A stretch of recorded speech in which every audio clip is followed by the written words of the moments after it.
Did you know that 8 out of 10 parents say that their children ignore them at least once per day? Have you ever had an experience of standing in front of your child, repeating, "Put on your shoes now," until you turn blue in the face, and they're still lost in their own world? Here's the thing, it's not just you, and it's not hopeless. In this video, I'm breaking down why your children might not be listening and sharing 10 positive discipline strategies to fix it fast without yelling or losing your mind. Stick around, because by the end of this video, you'll have the tools to turn chaos into cooperation. I am Dr. Taniesha Burke, your positive discipline parenting coach, and welcome to our channel. Before we move on, are you a subscriber? We are inching closer and closer to 1,000 subscribers.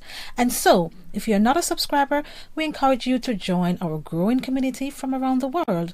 When you join, you'll get notified of our upcoming videos, and you will help us to get into the algorithm so that other parents similar to yourself can find the content to help them with parenting their children.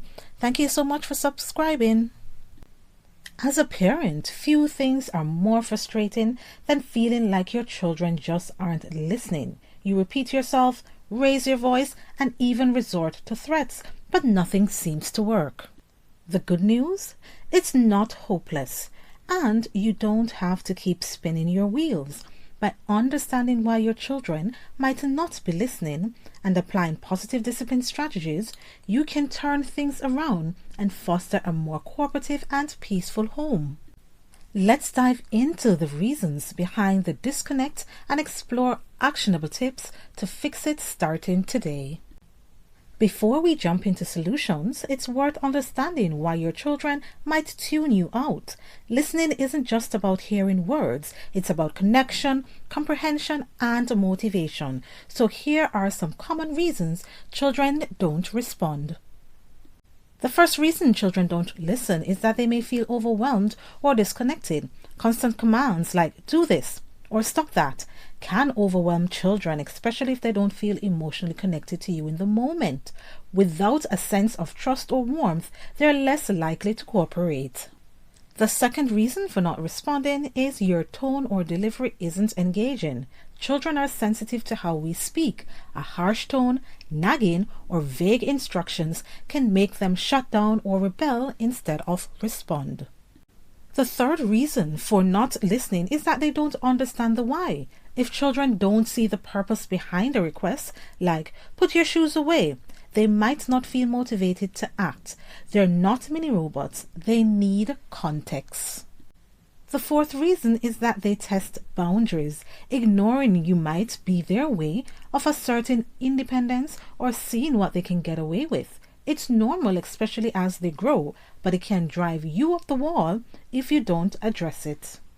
The fifth and final reason is that distractions are winning, unfortunately, parents. Screens, toys, or their own thoughts can pull their focus. If their attention is elsewhere, your words might not even register. Now that we've identified some culprits, let's shift gears to solutions. Positive discipline isn't about punishment or control. It's about teaching, connecting, and empowering your children to listen because they want to, not because they have to. So now, here are some practical tips to get started. Our first tip is to connect before you correct. Before barking an order, take a moment to connect with your child. Get down to their eye level and offer a smile or a quick "Hey, I see you're having fun with that game." This builds the bridge of trust, making them more receptive to what comes next. For example, "I need your help putting these books away so we can have space for dinner. Can you be my superhero assistant?" Why does this work? Children are more likely to listen when they feel seen and valued, not just bossed around.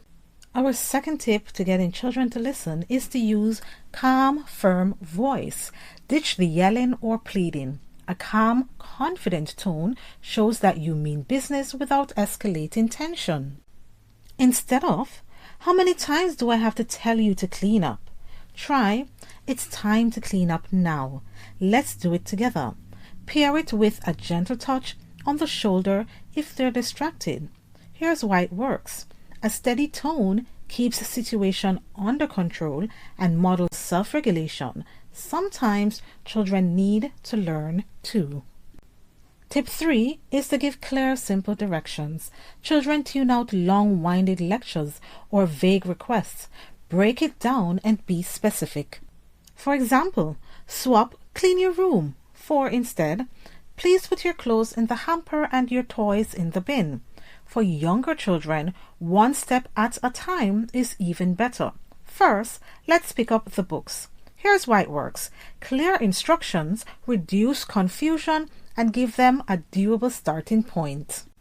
Tip number 4 is to explain the why in child-friendly terms. Help them see the purpose behind your request. Instead of, because I said so, try, we need to put the toys away so no one trips over them tonight. Or, brushing your teeth keeps them strong for all that candy you love. This works because when children understand the benefit to them or the family, they're more motivated to act. It's also important to offer choices to share power. Children crave autonomy, and refusing to listen can be their way of flexing it. Offer limited positive choices to give them control within your boundaries. For example, do you want to put your shoes by the door now or after you snack? Or would you like to tidy up with music on or while I tell you a story? This works because choices reduce power struggles and make cooperation feel like their idea. Tip number 6 is to turn it into a game. Who says listening has to be boring? Turn tasks into playful challenges. For example, can you beat the timer and get your pajama on in 60 seconds? Or let's see who can pick up 5 things first, you or me. This works because fun taps into their natural love of play, making them eager to join in. Our 7th tip is to acknowledge their feelings. If they're resisting, they might be upset, tired, or distracted. Reflect their emotions before redirecting. I know you're mad about turning off the TV and it's still time to get ready for bed. Or you really want to keep playing, huh?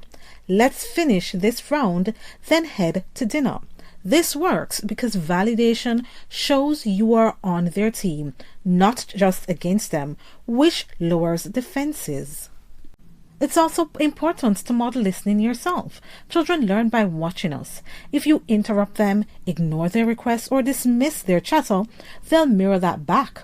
Practice active listening. Nod, repeat what they say, and respond thoughtfully. For example, you're telling me that the dog ate your snack? That's wild. This works because when they feel heard, they're more likely to return the favor. The 9th tip is to praise effort, not just results. Catch them in the act of listening or trying and celebrate it. For example, I love how you put your plates in the sink when I ask. Thanks for helping out. Keep it specific and genuine and avoid over-the-top flattery. This works because positive reinforcement builds their confidence and encourages repeat behavior. Our 10th and final tip is to be consistent but flexible. Set clear expectations and follow through. If you say, for example, we leave for school after you brush your teeth, stick to it, but adapt when life throws curveballs. Consistency builds trust. Flexibility keeps you human. This works because predictability helps children feel secure, while grace keeps the connection strong. Parents, here's the thing. Even with these strategies, there'll be off days because guess what? Your children are human after all.